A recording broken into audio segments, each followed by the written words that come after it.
আল্লাহ আপনি আমার দিলের মধ্যে তাকওয়া দেন। আল্লাহ আপনি আমার দিল বিশুদ্ধ পবিত্র করে দেন। আনতা খায়রু মান যাক্কাহা, আপনিই তো হচ্ছেন সর্বোত্তম পবিত্রতাকারী।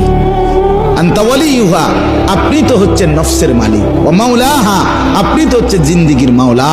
আপনি ছাড়া তাকওয়া দিবে কে? আপনি ছাড়া হেদায়েত দিবে কে? মাওলা আল্লাহুম্মা আসলিহ লি শা'নি কুল্লা ওয়া লা তাকিলনি ইলা নাফসি তারফাত আইন। রাসূলের দোয়া, আল্লাহ আপনি আমার জিন্দেগিটা ঠিক করে দেন, আমার রাত ঠিক করে দেন।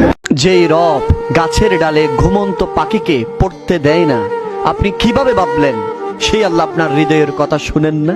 আপনি কিভাবে ভাবলেন সেই আল্লাহ আপনার কথার সাড়া দিচ্ছে না?